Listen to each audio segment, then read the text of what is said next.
नमस्कार दोस्तों, आपका इस चैनल में स्वागत है जहां आपको भक्ति ज्ञान, समाज की ऐसी कहानी सुनने को मिलेगी जिसे आपने अभी तक नहीं सुनी होगी।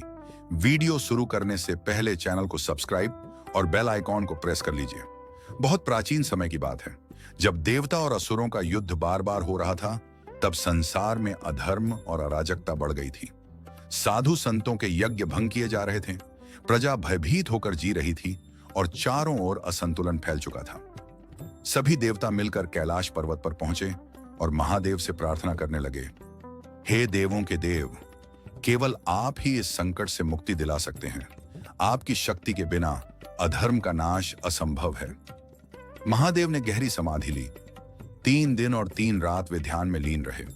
चौथे दिन उनकी जटाओं से एक अद्भुत, प्रचंड और रहस्यमयी रूप प्रकट हुआ। यह रूप था, उनका स्वरूप इतना उग्र था कि देवता तक कांप उठे।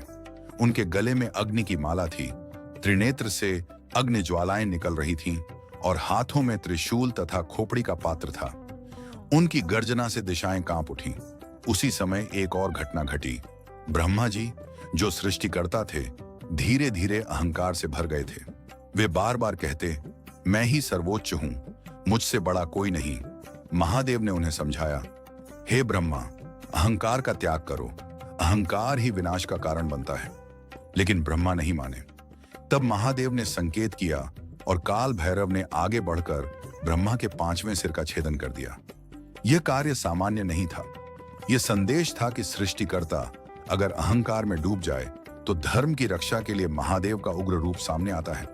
लेकिन जैसे ही काल भैरव ने ब्रह्मा का सिर छुआ, उन पर ब्रह्म हत्या का दोष लग गया। वे भिक्षा मांगते हुए धरती पर भटकने लगे। उनके हाथ में जो खोपड़ी थी, वही उनका भिक्षा पात्र बन गई। इसीलिए उन्हें ब्रह्मचारी भैरव भी कहा गया। कहा जाता है कि वे अनेक नगरों और तीर्थों में घूमते रहे, लेकिन वह पाप उनसे अलग नहीं हुआ। अंततः वे उज्जैन पहुंचे। वहां महादेव ने स्वयं महाकाल के रूप में प्रकट होकर काल भैरव को उस पाप से मुक्त किया। तभी से उज्जैन नगरी को भैरव नगरी कहा जाता है और वहीं महाकालेश्वर ज्योतिर्लिंग की स्थापना हुई। बहुत कम लोग जानते हैं कि काल भैरव का असली निवास केवल उज्जैन में ही नहीं, बल्कि हर उस साधक के हृदय में है जो अहंकार छोड़कर पूर्ण भक्ति से एयूएम नमः शिवाय का जप करता है।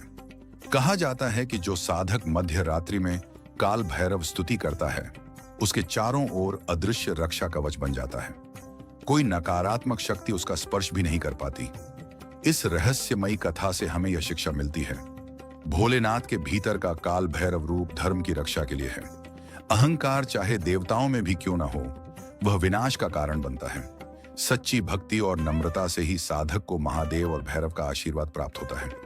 यही कारण है कि आज भी उज्जैन में भैरव की पूजा में शराब अर्पित की जाती है।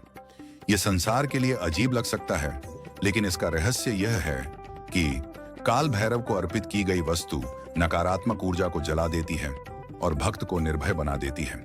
इस तरह भोलेनाथ और काल भैरव की यह गुप्त कथा हमें याद दिलाती है कि भक्ति में अहंकार नहीं होना चाहिए, वरना स्वयं सृष्टिकर्ता भी संकट में पड़ जाते हैं।